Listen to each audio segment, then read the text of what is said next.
आवाज़ विशेष कार्यक्रम में आपका स्वागत है। और विशेष में आज हमारे साथ हैं गुरुदेव सेवा मंडल के ज्ञानेश्वर दादा रक्षक। एक बड़ा जाना पहचाना नाम है। राष्ट्र संत तुकडोजी महाराज, उनकी सीख, उनके विचार, उनकी समझ और उनका वो आंदोलन जो जनता से जुड़ता है, राष्ट्र सेवा में समर्पित, उस आंदोलन को आज तक अपने जीवन का हिस्सा बनाकर ये जो परिवार चल रहा है, जिसे रक्षक परिवार कहते हैं, उस रक्षक परिवार के एक सदस्य ज्ञानेश्वर दादा। दादा, स्वागत आपका आज कार्यक्रम में। दादा, एक बात जो हम समझने का इस वक्त प्रयास करेंगे कि ये जो समय जिस वक्त हम गुजर रहे हैं, जिस दौर से, ये एक ऐसा दौर है कि जहाँ मानवीयता पर भी और मानवता पर भी एक बड़ा संकट चल रहा है, कोरोना का संकट।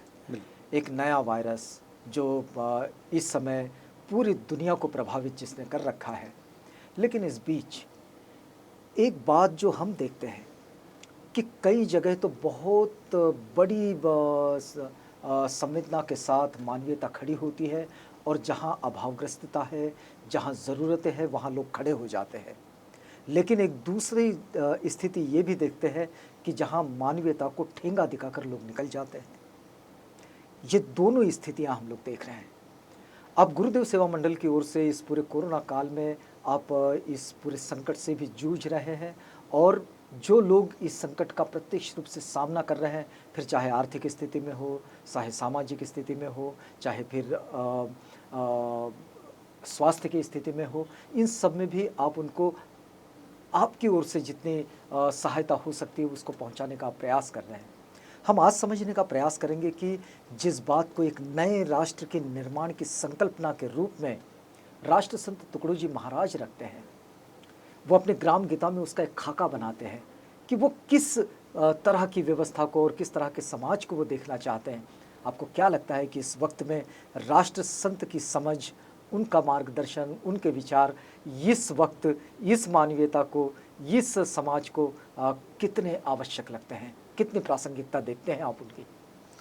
बिल्कुल, क्योंकि देखो, नैसर्गिक आपत्ति जी, तो एक नैसर्गिक आपत्ति का ही भाग है जो मानवीय प्रवृत्ति से निर्माण हुई नैसर्गिक आपत्ति है, जो प्रकृति के साथ होता है, प्रकृति के साथ में होता है। जी।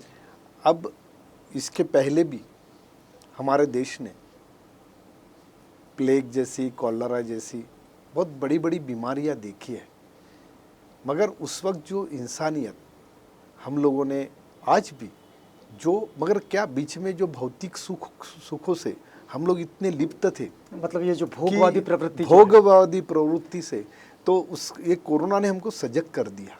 अच्छा। तो मुझे याद है, इतिहास जब पढ़ते गया तो कोयना का भूकंप हुआ था जी। उसके पहले पुणे के अंदर में पांचशत धरण फूटा था। ये दोनों प्रकोप के मदद के लिए वहाँ जहाँ जितने लोग प्रभावित हो गए थे उनको मदद करने के लिए राष्ट्र संत तुकडोजी महाराज स्वयं अपने पूरे स्वयंसेवकों की टीम लेके जी, जो गुरुदेव सेवा मंडल के प्रचारक थे, युवा प्रचारक थे, उन सबको ले जाके वहाँ उन्होंने मदद की, सहकार्य किया। यहाँ सिर्फ मदद सहकार्य की ही ज़रूरत रहती है ऐसा नहीं है। जी जी। जैसे हम लोग समझते हैं कि कोरोना के अंदर में खाना मिल गया तो ख़त्म हो गया, ऐसा नहीं है। खाने से ज़्यादा यहाँ हम लोगों को हिम्मत की ज़रूरत है, क्योंकि आदमी रोग से या दुख से ज़्यादा प्रभावित नहीं होता जितना डर से प्रभावित होता है। डर के कारण आदमी के दिल में एक मृत्यु का भय निर्माण हो जाता है। जो कोयना भूकंप के वक्त राष्ट्र संत तुकडोजी महाराज खुद कोयना में 1.5-2 महीने वास्तव में रहे। अच्छा, वहाँ जाकर रहे। तो अभी भी तो हम देखते हैं कि गुरुदेव सेवा मंडल इस कार्य में लगा हुआ है, और वो भी इस वक्त प्रभावितों के साथ है। हाँ, वो तो क्योंकि हमारा कर्तव्य भी है, और एक दूसरी बात है कि उसमें कोरोना के इस महाप्रकोप के अंदर में हम भी तो प्रभावित है ना। बिल्कुल, क्योंकि आखिर व्यक्ति ये समाज से बनता है। बिल्कुल, व्यक्तिगत जीवन यह व्यक्तिगत जीवन आदमी को कोई मैंने उसका जो आप अपन लोग समझते हैं कि मैं ये मेरा है, ये सब मेरा है, अभिमान मत कर आदमी ये मेरा भला अभिमान मत कर आदमी ये यही भला मेरा भला, कुछ सोच अपने मगज में किसका हम जग में चला। हाँ। तो उसके आगे तुकडोजी महाराज ने एक रामायण का दाखला, रावण सरी के शूर की मुंडी जमीन में घुस गई, भरत जिंदगी का नाश हो सब बात आखिर फंस गई। आदमी में अहंकार जल्दी आ जाता है, तो वह अहंकार कैसे आता है, कभी मेरी संपत्ति बढ़ गई, मेरी विद्वत्ता बढ़ गई, मैं बहुत पढ़ा लिखा हूँ करके भी अहंकार आ जाता है। तो इस अभी गुरुदेव सेवा मंडल का जो पाया है, क्योंकि तुकडोजी महाराज ने गुरुदेव सेवा मंडल का बेस बताते हुए बताया, क्योंकि उसका जो पहला नाम था, देखो क्या होता है, तुकडोजी महाराज भी बहुत कम पढ़े लिखे थे। वो ऐसे परिस्थिति से आए थे कि जहाँ एक जाति का संघर्ष था, जहाँ एक गरीबी से लड़ना था, सब संघर्ष से आगे आते आते उनमें जो एक सामाजिक परिवर्तन आते गया जी, तो उनमें उनके एक ध्यान में आया कि उन्होंने पहले अपने संस्था का नाम रखा था मानिक संप्रदाय, फिर उसका नाम बदल के आरती मंडल किया। जैसे स्वतंत्रता के आंदोलन में आरती मंडल के नाम से, यानी वो एक उनका ये था कि संस्था का नाम नहीं तो हमको एक संगठन बनाना है। तो उस वक्त कैसा था कि धार्मिक शब्द को अगर यूज करो तो समाज इकट्ठा होने में समय नहीं लगता। जी, जी, जी। तो आरती मंडल के नाम से उन्होंने किया। फिर उसके बाद में उन्होंने उसका गुरुदेव सेवा मंडल 1943 में किया, जब स्वतंत्रता का ये स्वतंत्रता होनी नहीं हुई थी। तो 1943 में उन्होंने श्री गुरुदेव सेवा मंडल नाम का संस्था का नामकरण करके उसके माध्यम से लोगों में जन जागृति की। क्या ये जो सब जो कर रहे थे, इसके आधार में ग्राम गीता के आज जो हम अध्याय देखते हैं, हाँ। क्या वही अध्याय उस प्रचार का हिस्सा थे? उस वक्त ग्राम गीता का निर्माण होने का था, लेकिन वो मगर उनका जो बेस था, हाँ, वो कि वो वही चल रहा। उसके पहले बहुत से लोगों को ये नहीं मालूम कि उन्होंने एक अभंग गाथा लिखी थी। अच्छा, क्योंकि उस वक्त अभंगों का एक बहुत बड़ा वारकरी संप्रदाय से तुकडोजी महाराज का जो स्थायी भाव था वो वारकरी संप्रदाय से जुड़ा हुआ था। नामदेव, तुकाराम, ज्ञानेश्वर और ये सब संत परंपराओं का उन बचपने से उन पर एक प्रभाव था। तो उन्होंने पहले अभंग गाथा उस एज में लिखा कि जो बहुत बाल्यावस्था, यानी अपन लोग युवा अवस्था के अंदर में समझ सकते हैं। तो उस वक्त का जो वो अभंग के अंदर में कैसा था, एक भाविकता थी कि भगवान कोई व्यक्ति होता है, अपन उसको प्रसन्न कर सकते हैं, ऐसी भावनाएं उसके अंदर में थी। उनके प्रस्तावना में महाराज जी ने बहुत सुंदर लिखा है कि ये पढ़ते वक्त आपको थोड़ा सा मैं देव भोड़ा या भगवान के बहुत नज़दीक ऐसा समझने वाला आपको लगता होगा, मगर ये मेरी उस वक्त की प्रवृत्ति थी। मगर समय मैंने एक देखा कि संत महापुरुष या व्यक्ति ये बदलते रहता है हरदम, समाज से जैसा जैसा उसका नाता जुड़ते जाता है, समाज का दुख वेदना, महाराज जी ने यही कहा कि मैंने जब समाज के अंदर में गया और समाज का दुख देखा, वेदना देखा, उस वेदना और दुख के कारण मेरे में एक अलग प्रवृत्ति का संचार होते गया कि जो मेरी एक भावनाएं बदलती गई। और मेरा साहित्य फिर बाद में जो ग्राम गीता के निर्मिति का जो यह है वो उसी के अंदर में था। लेकिन वो क्या आवश्यकता रही होगी कि राष्ट्र संत ग्राम गीता का निर्माण करते चले गए? हाँ, उसके पीछे उनके एक ध्यान में आया था कि मेरा देश ये अलग अलग धर्मों से, अलग संप्रदायों में, अलग पंथों में इतना बटा हुआ है कि हम सब अलग अलग संप्रदाय को अगर एक जगह लाने का कोई अगर प्रयास है तो उन्होंने पहले उसका सामुदायिक प्रार्थना का एक माध्यम लाया। अच्छा, क्योंकि उनके अभ्यास में एक आया कि दुनिया में जो भी एक परिवर्तनवादी संप्रदाय है, धर्म है, महापुरुष है, तो वो प्रार्थना को मानते हैं। प्रार्थना का मतलब भगवान प्राप्ति नहीं है, ईश्वर प्राप्ति नहीं है। तो प्रार्थना का मतलब है कमिटमेंट कि मैंने कैसा जीना चाहिए करके वो सामुदायिक प्रार्थना की जो प्रणाली लाई, वो प्रणाली का बेस कैसा था, उनकी प्रार्थना कैसी थी?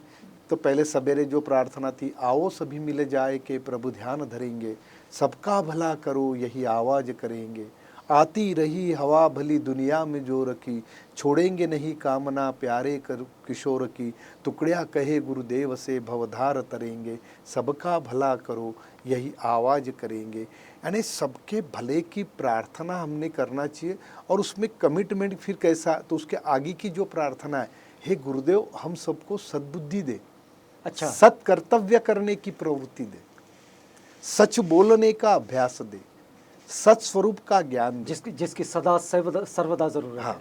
यानी हम लोगों ने कैसा रहना, क्योंकि ये याद मुझे रोज आना चाहिए, तो ये प्रार्थना रोज हमने करना चाहिए। इसलिए करना चाहिए कि भगवान प्राप्ति के लिए नहीं, तो मेरे अंदर में जो बुराइयां है, मेरे अंदर में जो स्वार्थीपना है, उसको बाहर निकालने का प्रयास। और उसके बाद में शाम को जो हम लोग सामुदायिक प्रार्थना बोलते हैं, जिसका बेस उन्होंने सभी धर्मों को एक जगह लाने के लिए, क्योंकि ये जो मैंने पाठ कहा तो सामुदायिक ध्यान का था। ध्यान ये व्यक्तिगत भी हो सकता है जी, मगर प्रार्थना, सामुदायिक प्रार्थना, उसका उन्होंने सब, उसमें कोई भी धर्म का आदमी आके बैठ सकता है। क्योंकि टुकड़ू जी महाराज का मंदिर कैसा था, उन्होंने कहा है, सबके लिए खुला है मंदिर ये हमारा, आओ कोई भी पंथी, आओ कोई भी धर्मी, देशी विदेशियों का मंदिर ये हमारा।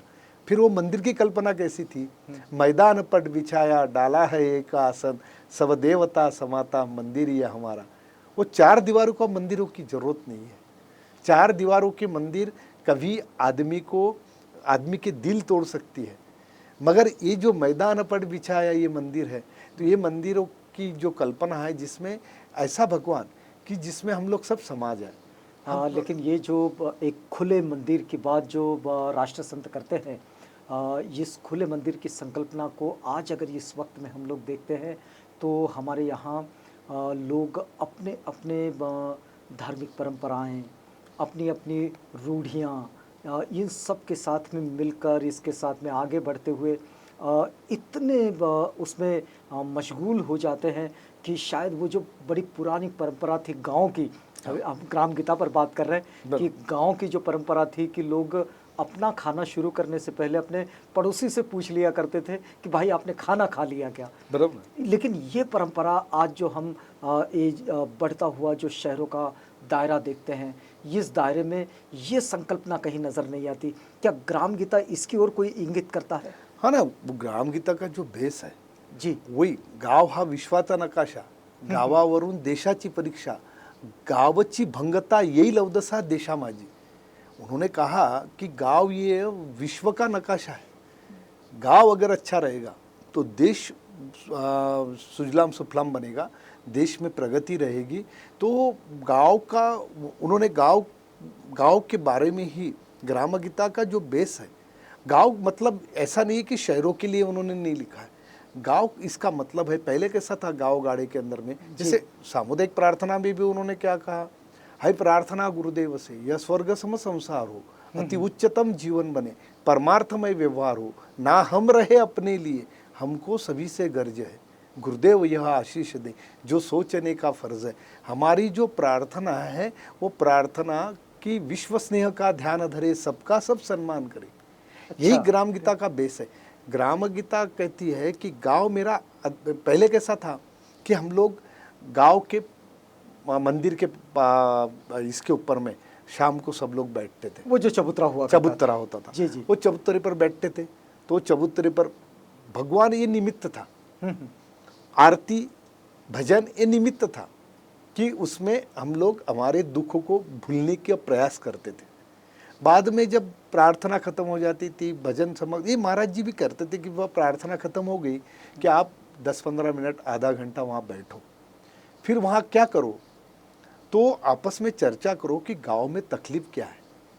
तो पहले कैसा होता था कि गांव में अगर आज मंदिर के वो प्रांगण में कोई आया नहीं तो सच बाकी लोग पूछते थे, अरे आज वो अमुक पाटिल नहीं आए, क्या बात है। तो वो बोलते थे नहीं, उनका कुछ तो भी प्रॉब्लम हो गया होगा, चलो उनके घर में जाके मिल के आएंगे, अगर उनको क्या प्रॉब्लम है वो समझ लेंगे। दूसरा बोलता था, अरे क्यों आज तेरे चेहरा क्यों ऐसा ये हुआ मुरझाया जैसा। तो बोलता था, सर क्या करूँ, मेरे आज बैल काम नहीं कर रहे, बीमार है और मुझे तो मतलब जो भी खेती उनके का- पास में जो तो समस्याएं उसमें जो जो समस्याएं थी वो समस्या का हल उस जगह हो जाता था। आज हमने क्या किया है, उसका व्यापारीकरण किया है। जो समस्या हमारे गांव के चबूतरे पर सुलझाई जा सकती थी, उसको हम लोगों ने किसी इसमें ले जाके कोई तज्ञ के नाम से उसके दरवाजे पर विशेषज्ञ दरवाजे पर पहुंचाया है। इसका दुख टुकड़ू जी महाराज को था। विशेषज्ञ होना चाहिए, मगर अभ्यास उनका कहना था कि गांव के बच्चों ने अभ्यास करना चाहिए। यानी किसान का बेटा का ऐसे जरूरी नहीं है कि किसान के बेटे ने हाथ में डिग्री लिया तो वो शहरों के तरफ ही भागना चाहिए। उसने किसान माने महाराज जी ने ये भी कहा एक ग्राम गीता के अंदर में, मतलब गांव का जीवन भी समृद्ध हो, गांव का जीवन समृद्ध हो। और दूसरी बात एक है कि गांव का जीवन समृद्ध कब होगा, हमारे यहाँ के पढ़े लिखे बच्चे अगर गांव के तरफ ध्यान देते हैं। हम क्या कर रहे हैं, हम नौकरी के निमित्त जब शहरों में आ रहे हैं, उधर निर्वाह के लिए तो लोगों को अलग अलग जगह जाना पड़ेगा, मगर अलग अलग जगह जाते हुए भी अपने गांव की तरफ अपने ध्यान देना चाहिए। क्योंकि और भी मेरे भाई लोग, मेरे दोस्त लोग, मेरे गांव के जो युवा बच्चे हैं वो पढ़ना चाहिए, उनको एक अच्छा नॉलेज अपने जैसा एक अच्छा शिक्षा उनको भी मिलना चाहिए। ये भावनाओं को हम लोगों ने अपने दिल में लेके शहरों से या फिर बाकी जो ये टुकड़ू जी महाराज ने कहा, उन्होंने पीछे छूट जाते हैं, पिछड़ जाते हैं, उनके प्रति भी एक मन में चिंता होनी चाहिए। हाँ, उन्होंने एक बहुत अच्छा कहा। देखो अपने के साथ दिखाऊ कपडे कोरडी ऐट नौकर पेशी थाटमाट हे शिक्षणाचे नवे उद्दिष्ट ध्यानी घ्यावे नीट हे आदि। हमने क्या समझा कि हमारा पहराव बदल गया यानी हम लोग शिक्षित हो गए। पहराव बदलने से शिक्षितपना नहीं होता। महात्मा ज्योतिबा फुले का पहराव क्या था, तो हम लोग पहराव से नहीं विचारों से, बाबा साहब ने अपने विचारों को भी बदलाया। पहराव तो ऐसा किसी ने नहीं बोला कि आप गंदे कपड़े पहन के या फटे कपड़े पहन के, गाड़गे बाबा साहब ने भी बोलते, हरदम उनकी चर्चा होती थी। तो बाबा साहब गाड़गे बाबा हंस देते थे, क्योंकि पहराव से नहीं तो दिल कितना, क्योंकि गाड़गे बाबा का दिल कितना ये था कि वो दिल में समाज को एक दिशा देने की एक उमंग थी, एक विचार था कि ये समाज उस दुख से, वो कष्ट से दूर होना चाहिए। तो यही टुकड़ू जी महाराज का बेस जो ग्राम गीता का है, वो ग्राम गीता का बेस ये गांव यानी व्यक्ति है। और हर व्यक्ति को, क्योंकि टुकड़ू जी महाराज ने एक बहुत अच्छा कहा है, मानवता ही पंथ मेरा, इंसानियत है पक्ष मेरा, सबकी भलाई धर्म मेरा, दुविधा को हटाना वर्म मेरा, एक जात बनाना कर्म मेरा, सब साथ चलाना मर्म मेरा, नीच ऊंच हटाना गर्व मेरा, और गिरते को उठाना स्वर्ग मेरा। यह भूमिका लेके टुकड़ू जी महाराज का साहित्य और ये जो ग्राम गीता और पूरा बहुत से किताबें और है कि उनका जो पूरा साहित्य वो व्यक्ति को उभरने के लिए। अच्छा, लेकिन एक बात हम लोग हमारे यहाँ के परिवेश में देखते हैं कि सार्वजनिक तौर पर जब उत्सवों का और तीज त्योहारों का जब आयोजन होता है तो एक बड़ा अजीब सा आडंबर देखते हैं। राष्ट्र संत इस पर क्या कहीं कोई बात मार्गदर्शक के रूप में कहते हैं? देखो, उत्सव के बारे में उन्होंने ग्राम गीता के अंदर में एक सेपरेट सनोत्सव करके एक अध्याय लिखा है। अच्छा, कि उत्सव कैसे होना चाहिए जी। उत्सव देखो, ये तो मनुष्य का स्वभाव है, मनुष्य का स्वभाव है। मगर हम लोग क्या करते हैं, उत्सव के अंदर में हम लोग स्पर्धा लगाते हैं। अच्छा। उत्सव ये स्पर्धा नहीं है।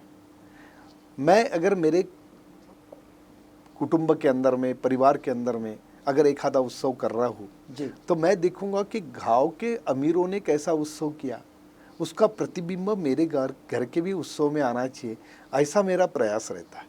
तो अमीरों के पास में पैसा होता मतलब है, वो जो देखा देखी ज़्यादा होती है करके अपने उत्सव के पीछे का विज्ञान हम लोग भूल गए, और वो उत्सव एक परंपरा बन गई। और वो परंपरा के अंदर में जो गरीब, जो सर्वसामान्य व्यक्ति है, वो उसमें पिसते जा रहा है। अब वो क्यों पिसते जा रहा है, तो घर के लोग, परिवार के लोग कहते हैं कि नहीं आपको क्या समझता है, आपको ये करना ही होगा। टुकड़ू जी महाराज ने इसका विरोध किया। वो कहते हैं कि लोग कहते हैं करके आप मत करो, तो आप अपने दिल से वो परिवर्तन, वो देखो कि मेरा ये परिस्थिति है, उत्सव करना चाहिए, पर परिस्थिति के मुताबिक करना चाहिए। जरूरी नहीं है कि मेरी परिस्थिति विकट है और मैं कर्जा निकाल के सहन कर रहा हूँ। ये तो गाड़गे बाबा भी अपने कीर्तनों में बताते, यही तुकड़ू जी महाराज ने बताया कि मैंने अभी कल परसों एक फेसबुक पे इसी पर लिखा। वो मतलब जो बड़ी पुरानी कहावत है कि चादर देख कर पाँव देखकर फैलाए। पाओ, ये देखो, आप अगर उत्सव के नाम से अपने दुख को आमंत्रित करते होगे जी। और परिवार के अंदर में क्योंकि देखो आर्थिक परिस्थिति जहाँ बिगड़ गई वहाँ आदमी की पूरी जो एक यह है सिस्टम, यानी जी। परिवार का जो रहन सहन सभी बात बिगड़ जाती है। तो हमने देखना चाहिए कि मेरे परिवार को मुझे संभालना है, तो परिवार को संभालते वक्त मेरे परिवार के अंदर में खुशियाँ रहना चाहिए। तो खुशियाँ देखो, मनोरंजन। अच्छा, लेकिन ये जो परिवार जिसको हम परिवार कह रहे हैं, क्या राष्ट्र संत भी इसे अपना एक जो एक व्यक्ति का परिवार होता है उसे परिवार कहते हैं, या फिर उनके सामने एक राष्ट्र एक परिवार है? पहली तो बात है, उनका कहना था कि ग्राम कुटुंब। अच्छा। उन्होंने इसमें ग्राम गीता और में उसका उसी को सामने तो रख के वो मार्गदर्शन करते हैं। ग्राम कुटुंब का मतलब ही है कि हर गांव का कुटुंब, एक गांव यानी कुटुंब जी। और वो कुटुंब ऐसे ग्राम कुटुंब बन के देश बनता है। मतलब जो उत्सव भी जो हो रहे हैं या फिर जो किसी तरह के त्योहार भी मनाए जा रहे हैं तो वो गांव मिलकर मनाए। उन्होंने वो प्रथा भी डाली थी। अच्छा, मुझे याद है, किस मैं तरह? अभी हर साल तुकड़ू जी महाराज का जो समाधि स्थल है गुरुकुंज आश्रम, उसके बाजू में सिंदोड़ा नाम का एक छोटा ग्राम है। तुकड़ू जी महाराज ने करीब करीब 1960 के अंदर में उस गांव के अंदर में एक प्रथा शुरू की थी, सामुदायिक भावबीज। अच्छा। यानी दिवाली के मौसम में, तो उसके पीछे एक सामुदायिक दिवाली यानी भावबीज उसको नाम दिया था, मगर उसके पीछे का मकसद था कि उस वक्त की जो गरीबी थी और बहुत से लोगों के घर में दिया भी नहीं जलता था, बहुत से लोग दिवाली जैसे त्यौहार के अंदर में भूखे रहते थे, तो महाराज जी ने उसका एक वाय किया कि हमने सामुदायिक दिवाली करना चाहिए। तो उसका पीछे का मकसद कैसा कि हर एक ने अपने घर से जो जो हम लोगों ने बनाया हुआ है, मिठाई बनाई है, जो कुछ बनाया है, वो सब एक जगह लाके गांव में सब लोग एक जगह बैठ के अपन ने प्रबोधन करना चाहिए, एक में का चिंतन करना चाहिए। और गांव के अंदर में जो बुजुर्ग लोग हैं उनका हमने ये आरती वगैरह यानी जैसा उनका सम्मान करना चाहिए, उनका स्वागत करना चाहिए, सत्कार करना चाहिए, उनको नए कपड़े देना चाहिए। जो गरीब लोग हैं उनके घर में तो दिवाली गरीबी के कारण नहीं होती थी, तो उसको सामुदायिक भावबीज करके उन्होंने लेकिन आज अगर हम देखें तो आज ये जो कोरोना का संक्रमण काल जो चल रहा है, इसमें कई परिवार हैं जिन्होंने अपने आप्तजनों को खो दिया है। कई परिवार ऐसे हैं कि जहां लोग बीमार पड़े हैं, कई परिवार ऐसे हैं कि जिनकी नौकरियां छूट गई है, जिनके काम छूट गए हैं।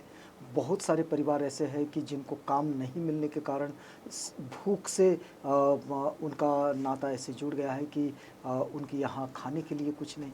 ऐसे वक्त में अगर ग्राम गीता के मार्गदर्शन को अगर आगे लेकर गुरुदेव सेवा मंडल काम कर रहा है, तो गुरुदेव सेवा मंडल ने इस पूरे काम को कैसे सहेजा? हमारा कहना, मैंने पहले बताया था कि आदमी को जी भूख से भी ज़्यादा आत्मबल की जरूरत है। तो ये आत्मशक्ति, हाँ, तो वो आत्मशक्ति हम लोग अपनी जो पंथ संप्रदाय है वो विचारों को अपने घर में घर तक सीमित रख के हम लोग एकात्मता कैसे साध सकते। तुकड़ू जी महाराज, तो क्या इस तरह का आयोजन किया जा रहा है? हाँ, हम लोग देखो वारकरी संप्रदाय के भी भजन परंपरा या जो भी थी, इसके पीछे का रीज़न कोई अपने अंदर के भगवान को जागरूक करना। तो अपने भगवान को जागरूक करना यानी क्या है, अपने अंदर में एक अच्छे सात्विक प्रवृत्ति को जागरूक करना। उसके कारण क्या होता है, सभी हम लोग एक जगह आ जाते। तो अभी हम लोग ये प्रयास कर रहे हैं गाँव के अंदर में, जो हमारी गुरुदेव सेवा मंडल की शाखाएँ है उसके अंदर में लोग सामुदायिक प्रार्थना, क्योंकि अभी तो थोड़ा सा ये है, मगर सामुदायिक प्रार्थना के माध्यम से या फिर फेसबुक के माध्यम से हम लोग ये विचारों का प्रसार उनके बच्चों तक, युवा बच्चों के दिल में डाल रहे, क्योंकि वो डिस्टर्ब है। आज उनको रोज़गार नहीं है, तो रोज़गारों की बहुत बड़ी एक समस्या पूरे देश, और क्योंकि रोज़गार अगर नहीं मिलेगा तो वो युवा बच्चा कल फ्रस्ट्रेशन में आके दो चीज़ें कर सकता है, एक तो आत्महत्या करेगा या फिर हाथ में गुंडागर्दी उसके दिमाग में आ जाएगी। क्योंकि आदमी को जीने के लिए जो चाहिए वो मिलना ज़रूरी है। तो ऐसे वक्त में हम लोग गुरुदेव सेवा मंडल के माध्यम से एक सात्विक विचारों का जो है प्रयास हम लोग कर रहे हैं, और सभी धर्मों के बीच में जाके सब धर्मों के जो अच्छे विचारों को हम लोगों ने आत्मसात करना चाहिए और उसका लोगों के बीच में प्रसार प्रचार किया, तो एक आदमी की दिलों में जो भेदों की जो है वो ख़त्म होना चाहिए। क्या हो रहा है हम लोगों के बीच में कि मुझे लगता है कि मैं तुकड़ू जी महाराज ने जो बताया वही सही है। तो ऐसा नहीं है। तुकड़ू जी महाराज कहते कि मैं जो कह रहा हूँ ये सब संतों ने, महापुरुषों ने जो विचार दिए थे उसको मैंने एकत्रित करके आपके सामने रख रहा हूँ। मैंने खुद के पास से कोई और नई चीज़ दी नहीं, ऐसा नहीं है। ये मानवीय संवेदनाओं को सहेजने की बात, सहेजने की बात तो ये जरूरी है। और अभी ये कोरोना के महामारी में इसका प्रयास होना चाहिए। दादा ये इस चर्चा को हमें अभी यहाँ तो रोकना होगा क्योंकि ये वक्त हमारा पूरा हो रहा है, लेकिन अगर इस चर्चा को एक सार के रूप में अगर रखना चाहें तो हमारे दर्शकों के लिए आप क्या कहेंगे कि आज इस वक्त हमें हमारे राष्ट्र के लिए, हमारे समाज के लिए, हमारे पूरे परिवेश के लिए किन चीज़ों की ज़रूरत है? मैं यही बोलूँगा कि राष्ट्र संत तुकड़ू जी महाराज ने जो राष्ट्रवंदना कही उसमें आज का ये पूरे जो माहौल का एक अच्छा सार है। उसके अंदर में तन मन धन से सदा सुखी हो भारत देश हमारा, ये जो उन्होंने कहा था उसका प्रयास हम लोग करना ज़रूरी है। उस के अंदर में कहा कि युवा बच्चे हम लोग अच्छे पढ़ना चाहिए, बाकी रोज़गारों की संधियाँ अभी लोगों ने, माने युवा बच्चों ने श्रम को अपनाना चाहिए कि मैं श्रमिक, माने क्योंकि क्या होता है कि डिग्री से हम लोग नौकरी से जोड़ रहे हैं, अभी नौकरी से डिग्री को मत जोड़ो तो अपने में कितना हम लोग खुद को डेवलप कर सकते हैं वो डेवलप करने का प्रयास, कितना कौशल पैदा किया जा सकता है। हाँ, तो ये हम लोगों ने वो अगर किया तो मुझे लगता है कि हम लोग खुद के पैर पर हर युवा बच्चा खड़ा हो जाएगा। और मेरा देश, आज लोगों को लग रहा है कि मेरा देश कल उभरेगा कि नहीं, कल जो महापुरुषों ने सपना देखा था एक अच्छे भारत का, मुझे लगता है निश्चित तुकड़ू जी महाराज ने कहा है, कौन कहता है ये देश होगा हैवानों का, गुंडों का, पापियों का, काले बाजार शौकियों का, आई हवा निकल जाएगी, जोश बढ़ेगा सेवा का, शांति दूत घर घर में होंगे, कोई ना कर सकेगा किसका बाल बाका, नौजवान सब काम करेंगे, सेवा में नहलाएंगे। यह जो उन्होंने एक सपना ही नहीं देखा था, एक उन्होंने आत्मविश्वास से कहा था। और वही मैंने जो राष्ट्रवंदना बोली ना, तन मन धन से सदा सुखी हो भारत देश हमारा, सभी पंथ और उस सभी धर्म को, यह जो आत्मीयता हम लोगों ने निर्माण करना चाहिए। हमारा धर्म हमारे घर तक सीमित रहना चाहिए, क्योंकि धर्म ये जीने का रहा है, धर्म ये कोई प्रदर्शन नहीं है, ये जो जीने का मार्ग है, मैं किस विचारों से जीना चाहिए ये मेरा यह है। मगर आज हम लोग, या ज़रूरी है, कोरोना जैसा एक महामारी ने हमें और एक अच्छा सबक दिया है कि आप सब मानवता के दृष्टिकोण से एक आ जाओ।